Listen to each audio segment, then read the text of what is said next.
Este podcast tem o apoio de Vet Plus. Olá, sejam muito bem-vindos ao podcast da Veterinária Atual. O meu nome é Cláudia Pinto e sou jornalista na revista. Os problemas ligados à dermatologia veterinária não são novos.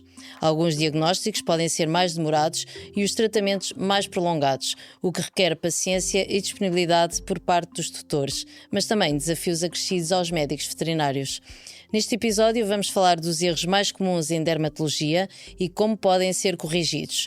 Convidámos Diana Ferreira, médica veterinária do Hospital Veterinário do Porto, o ANVET Group, onde é chefe do Serviço de Dermatologia e é também professora auxiliar, convidada do ICBAS, Universidade do Porto, e da Universidade Lusófona. Diana Ferreira, muito obrigada pela sua presença. Obrigada, Cláudia.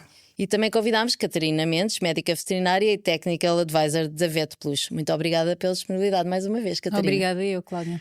Diana, a Diana abriu o primeiro internato em dermatologia, com residência em Portugal, no ano de 2023. Como é que tem corrido esta experiência? Muito bem, na verdade.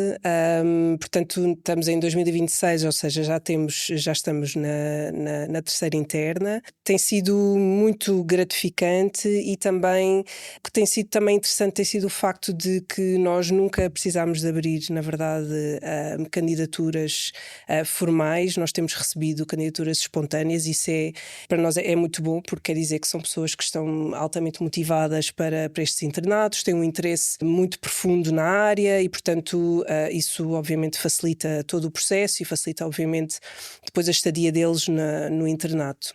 Relativamente à residência, portanto, abrimos e demos o passo para abrir a primeira residência em Portugal de dermatologia, no seguimento do primeiro internato, ou seja, a nossa primeira interna, a doutora Inês Gaspar, entrou depois em residência, está no segundo ano agora. Obviamente que a residência é um bocadinho mais exigente em termos de formação, é uma formação que é muito, passa de ser mais clínica para ser mais académica e, portanto, também exige um bocadinho mais de investigação científica e, portanto, obviamente que é um bocadinho mais exigente nesse sentido. A nível pessoal, eu sinto que é mesmo muito gratificante para mim, é muito desafiante no sentido em que eu própria saio um bocadinho da minha zona de conforto também e me obriga também, obviamente, a estar à altura da evolução rápida que elas fazem, não é?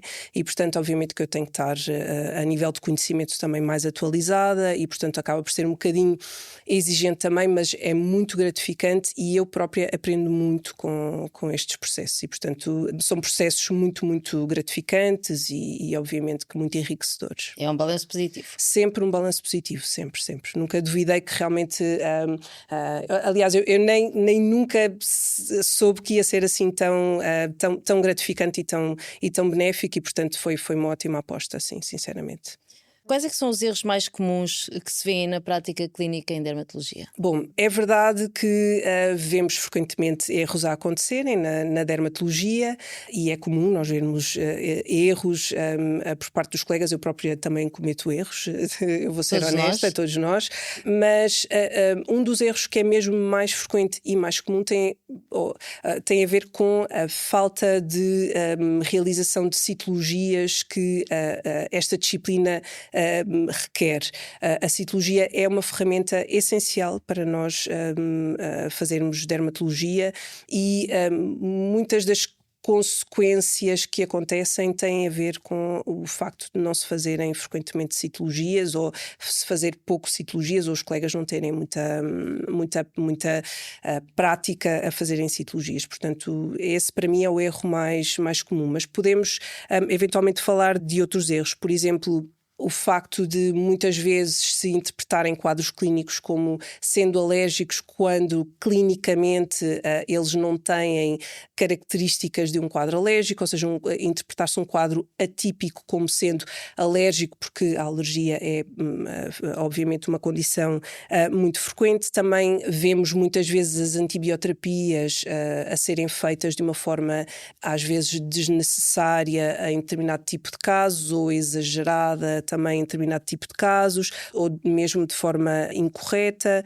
E depois, falando um bocadinho dentro do contexto da alergia, que é uma condição muito frequente, também vemos muitas vezes os testes de alergia a serem utilizados de uma forma incorreta e a haverem sobrediagnósticos de, por exemplo, de alergia alimentar, um bocadinho por uma pobre interpretação destes testes que nós temos à nossa disposição, mas que tem que saber qual é que é o objetivo deles, e portanto isso também acontece com muita frequência. Também posso falar de algo que também é recorrente, que são os tratamentos recorrentes de resgate de sintomatologias agudas e graves, mas sem se ter uma pretensão ou sem se ter, na gestão destes casos, um objetivo de fazer diagnóstico, e é muito importante nós sabermos que o diagnóstico é um ponto-chave para nós podermos gerir estes quadros no longo prazo, e muitas vezes até animais que têm um diagnóstico claro, que passam por tratamentos recorrentes de resgate sem haver um plano de futuro feito para manter este animal sob controle no longo prazo. Quando é que faz sentido tratar empiricamente e sem diagnóstico, e quando é que passa a ser um erro? Esta questão dos tratamentos empíricos, todos nós fazemos tratamentos empíricos sem um diagnóstico. Também é decorrente da experiência. Sim, é decorrente da experiência e tem a ver um bocado com a situação com que nós nos deparamos, e, portanto, também não é um erro sempre fazer um tratamento empírico. Nós muitas vezes temos necessidade mesmo de fazer tratamentos empíricos sem saber exatamente o que é que estamos a tratar, porque às vezes tem a ver um bocadinho com a gestão daquele animal naquele momento, com a qualidade de vida daquele animal naquele momento, e, portanto, às vezes nós temos mesmo que tomar a decisão de fazer um tratamento empírico. Até porque a curto prazo vai melhorar os sintomas. Obviamente. Até haver o diagnóstico. Exatamente, ou seja, é mesmo por isso, para dar conforto ao animal naquele curto prazo, para nós... obviamente que depois não podemos descurar o facto de ser importante ter um diagnóstico para depois podermos controlar este animal no longo prazo, mas muitas vezes é fulcral, é muito importante para o animal e para o tutor que aquele animal saia daquela consulta com aquele quadro controlado, mesmo quando eu ainda não tenho a certeza do que é que ele tem. Okay? E, portanto, não é incorreto nós fazermos um tratamento empírico quando o animal tem um quadro de prurido, por exemplo, agudo, grave, e que está desconfortável e que perdeu qualidade de vida naquele momento, e, portanto, ele precisa sim de um tratamento empírico. Eu não preciso saber o que é que ele tem, obviamente que tenho que ter um plano para esse animal igualmente, e tenho que saber que eu vou tratar aquele animal, mas eu tenho que incluir o plano do diagnóstico naquela gestão em algum momento, seja naquele momento, seja posteriormente ao animal ter algum conforto. Portanto, no contexto do período agudo, claramente não é um erro, é aquilo que nós temos que fazer, ok? Outras situações em que nós podemos tratar empiricamente sem saber o que é que estamos a tratar efetivamente é quando estamos, por exemplo, à espera de um resultado de uma biópsia. Nós, quando fazemos uma biópsia, fazemos-la porque temos uma suspeita clínica e, portanto, o animal, quando nós fazemos a biópsia, quando obtemos a amostra, normalmente está no máximo da sua expressão clínica. E, portanto, o máximo da sua expressão clínica muitas vezes é um quadro que é desconfortável, que é exuberante e, portanto, enquanto estamos à espera do resultado da biópsia, também não é mal nós fazermos um tratamento para dar conforto àquele animal. Às vezes suspeitamos de uma doença autoimune, vamos depois ajustar o tratamento, ou suspeitamos de uma doença neoplásica, não tem problema nenhum fazer um tratamento temporário, de conforto, até termos um resultado mais concreto da biópsia, para depois podermos realmente fazer um plano e definir um plano para estes animais. Portanto, isto não é incorreto também. Quando é que eu acho que é incorreto? É incorreto quando nós começamos a disparar tratamentos sem investigarmos exatamente o que está por trás daquele caso e sem termos o intuito de investigar, ou seja, fazermos antibioterapias, mudarmos antibioterapias sem ter a certeza que aquilo é um quadro que precisa de uma antibioterapia, e especialmente quando não temos uma resposta clara, concreta daquele tratamento, ou seja, eu tratei, não houve uma melhoria expressiva, não houve, a melhoria é parcial, é incompleta, mas eu continuo a insistir naquele tratamento, ou seja, se eu não tenho uma melhoria, quer dizer que aquele não é o diagnóstico claramente, e portanto antibioterapias recorrentes, a tratamentos antifúngicos recorrentes sem uma resposta clara, sem eu saber o que é, isso eu não concordo e também acho que não é o ideal.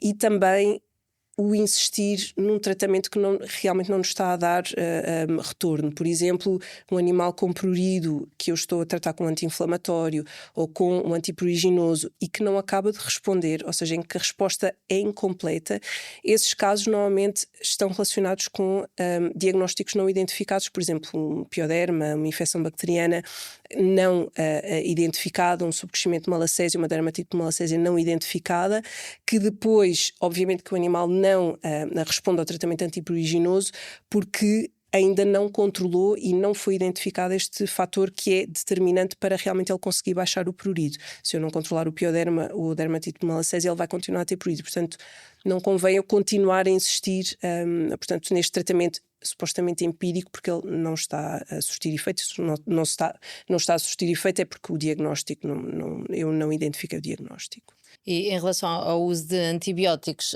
já falamos muitas vezes, aliás, na veterinária atual, da questão do problema da resistência antimicrobiana e do uso excessivo de antibióticos. Em dermatologia não é uma exceção? Em dermatologia, na realidade, a dermatologia é uma disciplina perfeita para o problema com os antibióticos. Porquê? É muito frequente em dermatologia nós termos cães com pioderma. Estes piodermas são complicações muito frequentes de cães alérgicos e, portanto, o cão alérgico é especialmente propenso a ter pioderma. A alergia é muito comum e, portanto, o pioderma é muito comum. E, portanto, a causa número 1 para a prescrição de antibióticos é o pioderma, ou seja, é uma causa dermatológica. Portanto, esta questão com os antibióticos é especialmente preocupante no contexto da dermatologia. Agora, eu consigo perceber e consigo ver uma tendência a melhorar esta questão da utilização dos antibióticos. Eu acho que os colegas estão, e nós todos estamos muito mais alerta para esta questão da resistência aos antimicrobianos e, portanto, eu acho que o nosso comportamento de prescrição tem sido cada vez mais responsável e, portanto, eu acho que se está um bocado a melhorar a forma como se utilizam os antimicrobianos. E, portanto, o que eu acho que tem sido uma tendência, que é uma tendência que eu acho que tem que melhorar, é a prescrição sem diagnóstico, ou seja, estarmos a prescrever um antibiótico sem saber a partir se aquele animal tem um pioderma ou tem necessidade de controlar uma infecção porque eu não fiz diagnóstico, não fiz citologia. E a prescrição do antibiótico automática para um pioderma sem se perceber ou sem se dar a oportunidade ou sem se entender que aquele quadro pode ser controlado com um tratamento antissético.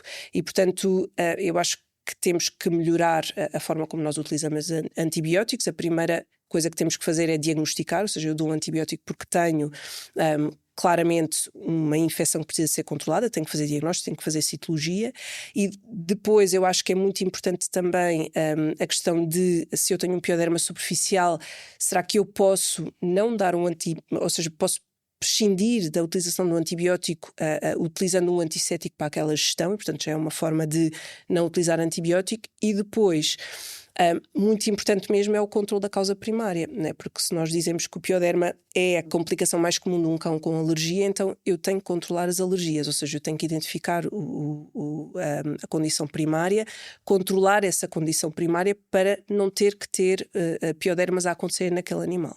E, portanto, são essas as melhores práticas que nós podemos fazer. Essa restrição dos antibióticos por vezes não traz também uma questão de expectativas dos tutores? Há de tudo. Há tutores que não querem utilizar antibióticos, ou seja, que claramente eles não querem passar pela prescrição do antibiótico ou porque podem ser contra a administração de fármacos ou muitas vezes muitos antibióticos podem, em alguns animais, resultar em quadros de efeitos adversos gastrointestinais e, portanto, há tutores que realmente são relutantes em a ter os seus animais a serem tratados. Pois, até ao contrário do que eu estava a perguntar. É um bocadinho mais nesse sentido, ou seja, eu acho que somos mais nós que temos mais tendência, e eu falo por mim própria, ok, a querer utilizar um antibiótico porque eu sei que é mais, pode ter uma eficácia mais garantida e também porque se eu não utilizo um antibiótico eu tenho que estar dependente do tutor para que aquele tratamento surta efeito. Ou seja, se eu não uso um antibiótico eu tenho que utilizar um tratamento tópico antisséptico. Isso implica que os tutores tenham que dar banho ao seu animal 2 a 3 vezes por semana e implica que aquele tutor faça esse tratamento. E às vezes somos nós que, em determinado tipo de casos, porque sabemos que temos uma eficácia muito mais garantida e porque queremos que aqueles casos não é, corram bem e que haja uma eficácia, que fazemos mais, não digo pressão, mas queremos mais tratar com um antibiótico para ter uma eficácia e ter uma coisa garantida do que estar à espera que o tutor dê os banhos e depois se o tutor não dá banho depois aquilo pode não correr bem e portanto às vezes é mais uma problemática nossa do que uma problemática dos tutores, ok? Ou seja, nós estamos muito dependentes quando fazemos tratamentos tópicos, estamos muito dependentes de que o tutor faça aqueles tratamentos corretamente para que nós possamos ter um real impacto daquilo que estamos a fazer no quadro clínico. Sendo as alergias uma das causas de maior recorrência à consulta, o que é que leva à dificuldade de diagnóstico correto? Já fomos falando um pouco sobre isso, Sim. Mas se quiser acrescentar mais alguma informação. Sim, tenho sempre muitas informações para acrescentar. Então, a alergia é uma condição interessante pelo facto de que nós não temos provas laboratoriais concretas para nos dizer sim, este animal é alérgico, não, ele não é alérgico, ok? A alergia ou esta condição é uma condição que é diagnosticada clinicamente, primeiro que tudo, ou seja, eu tenho que saber qual é que é o quadro clínico associado a uma alergia, tenho que saber identificar que aquele animal que entra pela consulta, mesmo às vezes tendo uma distribuição, uma sintomatologia mais atípica, eu tenho que clinicamente saber que aquele animal é um animal que se encaixa dentro de um diagnóstico de alergia. Esse é o ponto número 1. E depois o ponto número 2 tem a ver com o facto de que o diagnóstico da alergia é um diagnóstico de exclusão. Ou seja, eu, para além de ter que ter uma distribuição, um quadro clínico característico, eu tenho que excluir os diagnósticos ou as condições que podem resultar numa sintomatologia parecida, ok? Portanto, basicamente é uma coisa clínica, não é? E eu creio que o grande problema associado ao diagnóstico da dermatologia é muitas vezes a utilização daqueles testes laboratoriais que nós temos ao nosso dispor de alergia, a utilização destes testes como diagnóstico. Okay? Os testes que nós temos disponíveis para identificar IgEs específicas para determinados alergénios, eles não têm valor diagnóstico. E essa é que é a grande questão. Eu não posso utilizar esse teste no início da gestão daquele animal alérgico ou numa tentativa de diagnosticar alergia. Eu não posso utilizar esses testes. Estes testes são utilizados com um intuito completamente diferente. A gente usa os testes para identificar alergénios potencialmente problemáticos para aquele animal que nós vamos utilizar, portanto, esta informação dos alergénios para fazer uma imunoterapia, ou seja, para fazer uma vacina de alergias. Ou seja, eu vou usar esta informação apenas no contexto terapêutico, na verdade até é isso. Então, utilizar os testes ou interpretar o resultado dos testes de uma forma que não é adequada leva a muitos erros, especialmente quando falamos de alergia alimentar. Porque é verdade que nós temos testes de alergia para identificar alergénios alimentares, mas eles não têm nenhum valor diagnóstico. Ou seja, a literatura aquilo que nos diz é que estes testes de alergia alimentar têm um valor preditivo negativo elevado. Ou seja, dizem que os resultados negativos podem sim ter algum valor, mas os resultados positivos não têm. Então é muito comum nós termos tutores na consulta a dizer: o meu cão tem alergia ao frango porque eu fiz um teste de alergia e deu positivo. Okay? E então depois é preciso desfragmentar isto, é preciso desmistificar, é preciso explicar ao tutor que não é bem assim. Pois aí a anamnese também tem muito impacto. Exatamente, sempre muito impacto, ou seja, nós temos que perceber o que é que o tutor já fez, quais é que são as ideias enraizadas com que ele vem relativamente ao quadro alérgico do seu animal, e é preciso às vezes desconstruir tudo e às vezes dizer coisas para as para as quais eles não estão preparados Pois para é ouvir. difícil, mas eu tenho um exame com um resultado diferente. Tenho um exame e o meu animal só come esta dieta porque foi diagnosticada uma alergia alimentar com base neste teste. E então depois nós temos que fazer tudo desde o início, não é? Ou seja, dizer que este teste não tem valor diagnóstico, eu para saber tenho que fazer uma dieta de eliminação durante um tempo e interpretar clinicamente como é que o animal reage a esta dieta e, portanto, depois é ali um tema um bocadinho complicado. Então, eu acho que isso também faz parte dos erros, que é não saber integrar estes testes de alergia no contexto da gestão de um animal alérgico. Os testes têm valor, sim, mas eu tenho que saber qual é que é o valor deles, em que momento é que eu posso utilizar estes testes, porque nós utilizamos os testes quando já temos um diagnóstico, ou seja, o animal tem um diagnóstico de dermatite atópica porque eu excluí uma alergia alimentar com uma prova dietética, não é? com uma dieta hipoalergénica. Aí, quando eu tenho o diagnóstico de dermatite atópica, digo, ok, temos interesse em integrar uma imunoterapia no contexto da terapêutica de longo prazo deste animal? Temos. Então aí sim vamos fazer os testes. Porque fazer os testes também sem um intuito de fazer a imunoterapia também não vale a pena, ou seja, deitar dinheiro mesmo é desperdiçar dinheiro, porque aqueles resultados que nós vamos ter podem não ter expressão clínica para aquele animal, ou seja, ele pode dar positivo a um pólen que na realidade clinicamente não é importante para ele e, portanto, nós só usamos o resultado dos testes para depois poder formular uma imunoterapia alergénica específica para aquele animal e, portanto, integrar no tratamento e não no diagnóstico. Pois é natural que os tutores tenham receio. Também fiquem embaralhados, daí que depois o vosso papel também seja o tal da educação. Exatamente, ou seja, do tutor. Na dermatologia é muito importante a educação, é muito importante a comunicação, é muito importante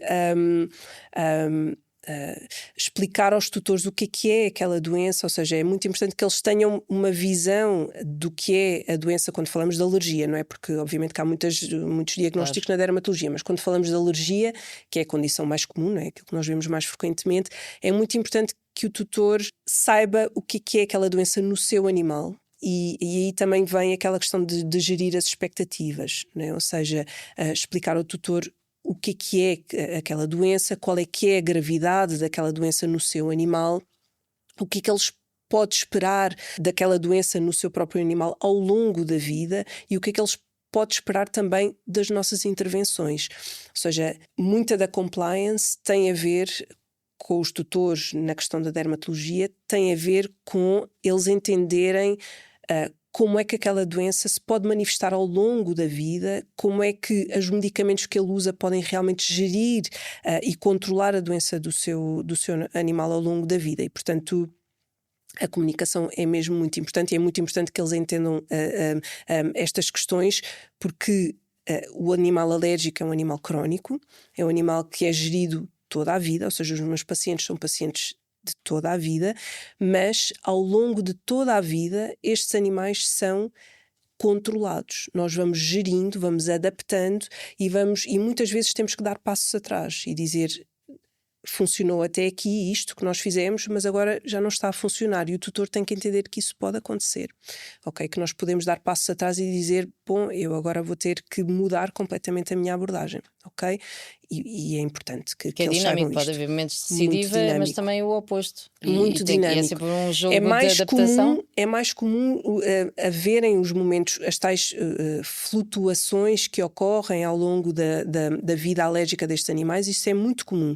E isso também é importante é importante que o tutor saiba que a doença do seu animal nunca vai ser uma doença estática, nunca vai ser uma doença que eu instituo um tratamento, o animal vai ficar com aquele tratamento o resto da vida e nunca mais vamos mexer. Isso nunca vai acontecer, ou seja, eles vão fazer sim aquele tratamento, mas nós vamos ter momentos nos quais o animal vai precisar ser resgatado.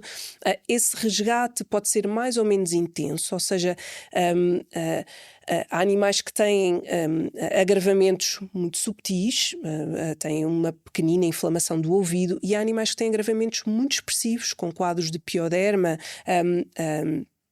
graves, ou com quadros de infecções bacterianas com meticilina, com bactérias multiresistentes, e portanto o tutor tem que saber que a doença do seu animal vai ser uma gestão da vida e que, por mais que eu institua um tratamento que ele fique bem, com o qual o animal fique bem durante 3, 4 meses, não quer dizer que ele daqui por um ano não tenha um agravamento. E, portanto, nós temos que educar os tutores também para estar alerta para os agravamentos e para também saberem mais ou menos gerir esses agravamentos e saberem que podem entrar em contato connosco e voltar à consulta para nós fazermos outra vez um apanhado do que está a acontecer e voltar a levar aquele animal à estabilidade, que obviamente que é sempre possível. Até porque os tutores fazem parte da equipa, têm um papel essencial em dermatologia. Nós precisamos dos tutores, precisamos deles, ou seja, tanto precisamos deles nos momentos de resgate, ou seja, nos agravamentos, como precisamos deles para nos manterem um animal sob controle no longo prazo. Ou seja,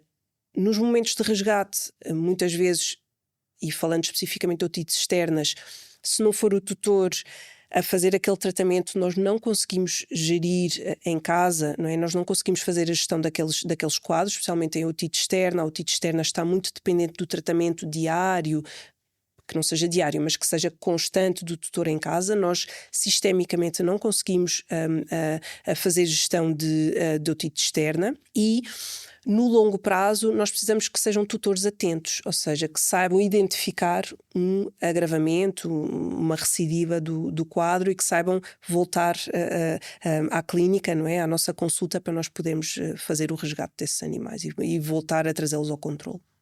Que exemplos podem ser dados de casos atípicos que são subvalorizados ou mal interpretados pelos clínicos? Bom, quando falamos de casos atípicos, nunca falamos de alergia, ok? Ou seja, quando estamos a falar de casos atípicos, já estamos a falar de condições que nós sabemos... Como? Não são tão não comuns? São tão comuns, não são tão comuns. Para nós sempre nos geram alguma insegurança, porque já sabemos que são casos, se são atípicos, é porque têm uma gravidade mais expressiva e é uma gravidade maior do que o normal e precisam normalmente de terapêuticas mais impactantes e de um diagnóstico que normalmente passa muitas vezes pela biópsia de pele, ok? Quando falamos de quadros atípicos, falamos sempre de...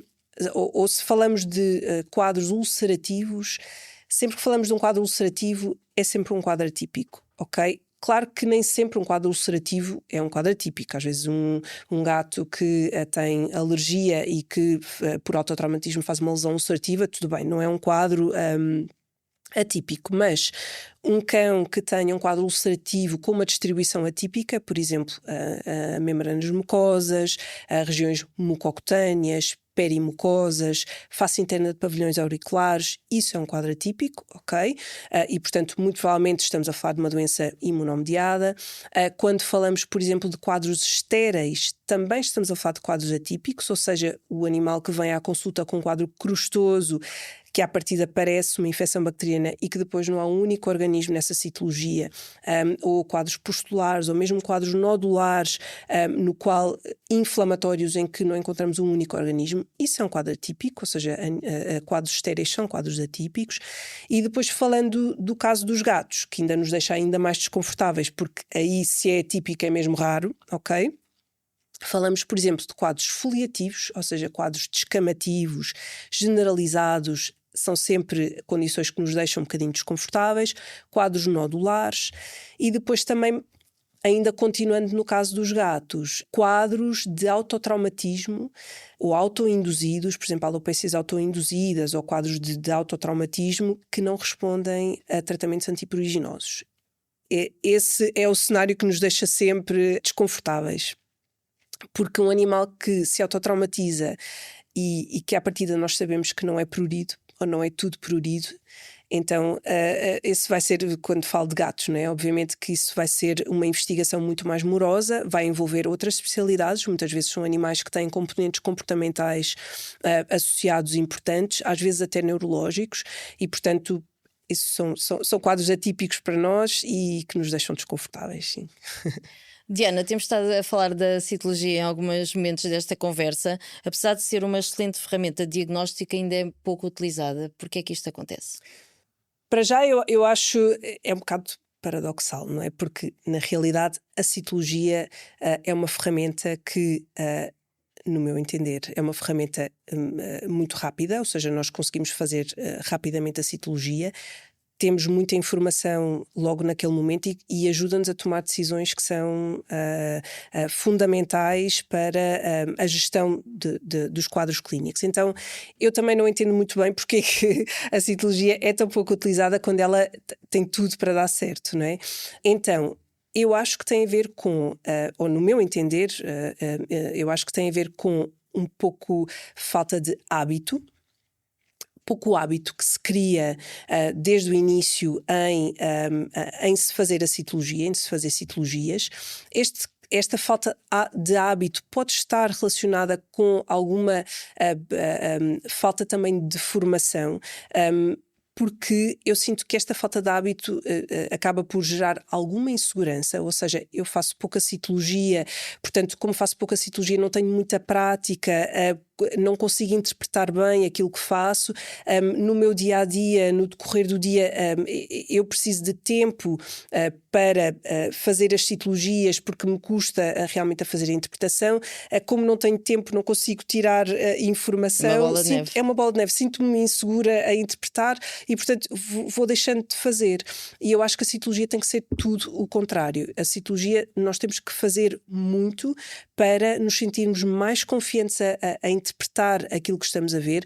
É muito importante também, é algo que eu às vezes gosto de dizer aos colegas, que é, em vez de mandar para o laboratório, é muito bom nós conseguirmos fazer a citologia nós próprios e ver a citologia naquele momento, porque eu consigo correlacionar aquilo que estou a ver com a forma como tirei a amostra, com a minha lesão que eu tenho ali naquele momento, e portanto eu acho que tem a ver com falta de prática, tem a ver com falta de confiança dos colegas na interpretação, e eu acho que devia haver uma mudança claramente de paradigma, e as pessoas, os clínicos, nós todos, devíamos utilizar muito mais a citologia. A citologia, mais uma vez, é uma ferramenta que nos ajuda a tomar boas decisões naquele momento e ajuda-nos a dar clareza relativamente àquele quadro clínico. Quando nós não fazemos citologia, corremos o risco de não diagnosticar, de tratar sem saber o que estamos a tratar, e isto sim pode ser uma perda de tempo, pode ser uma bola de neve, porque eu vou tomar uma decisão terapêutica, aquela decisão terapêutica pode não ter qualquer tipo de eficácia, porque eu não vi o que havia na citologia para tratar, e depois os casos podem se arrastar. E, portanto, a citologia é fundamental e deve ser feita sempre, em todos os contextos da dermatologia. Claro que há casos que nós não precisamos fazer citologia, mas basta ter uma lesão para eu conseguir tirar informação daquela lesão e ajudar-me aquela informação a tomar decisões que vão ser impactantes para o futuro. Portanto, devíamos apostar mais na citologia e devíamos praticar mais, todos, a fazer citologia e interpretar a citologia. Catarina, falamos hoje cada vez mais de uma abordagem multimodal em dermatologia. O que é que isto significa na prática? Então, aqui trata-se de encontrarmos um conjunto de opções que vão ser as mais benéficas para aquele caso em particular.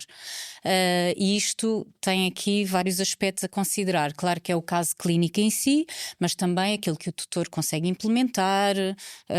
Portanto, às vezes não se trata apenas do que o clínico acredita ser o melhor, mas também aquilo que conseguimos fazer.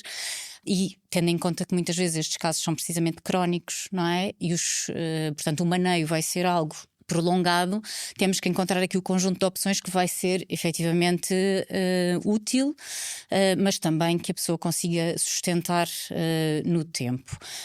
E portanto tem a ver com isso, e realmente há algumas opções de maneio que podem ser muito úteis nestes casos crónicos e a manter aqui e tentarmos, claro que vão ocorrer estas tais recidivas e podemos ter estes casos alérgicos que têm até componentes sazonais e que vão ter momentos em que vão agudizar, mas vamos tentar manter estes animais controlados, não é? Com este conjunto de opções que vamos recomendar. E qual é o papel da suplementação, então, e o que é que aporta às doenças dermatológicas? Então, nós aqui na gama de pele e pelo da Vet Plus, o que é que temos? Temos os ácidos gordos essenciais, ômega 3 e ômega 6, tanto em cápsula como em líquido, portanto, para dar aqui a opção precisamente para facilitar também a administração, e aqui trata-se de produtos que vão ter uma ação sistémica, não é? E que tem bastante evidência na literatura no apoio às condições dermatológicas e que, portanto, pode fazer parte precisamente aqui deste maneio mais a longo prazo e de tentarmos ajudar aqui a manter a barreira epidérmica mais funcional, que muitas vezes é o que está fragilizado também aqui nestes casos, por exemplo, nestes alérgicos, como falávamos. Por outro lado, temos também os shampoos, portanto, aqui serão os produtos tópicos que também abordámos um pouco aqui na conversa. Temos tanto um shampoo que é mais considerado um fisiológico, mas no fundo tem uma ação calmante, hidratante, antipruriginosa, portanto, para este tipo de condição e para peles são mais sensíveis, por exemplo, mas pode ser útil também aqui no maneio do alérgico. E temos um shampoo que é adequado para quando temos infecção bacteriana e por malacésia, portanto também para ajudar, lá está, tentando aqui, pode ser em conjunto com a antibioterapia ou até evitando a antibioterapia nos casos em que seja possível. Portanto, temos aqui as duas abordagens, tanto uma abordagem um pouco mais sistémica como uma abordagem tópica, que pode ser útil aqui incluir no maneio destes pacientes. Pode até ser em complemento. Com certeza. Portanto, parte aqui mais uma opção que podemos incluir.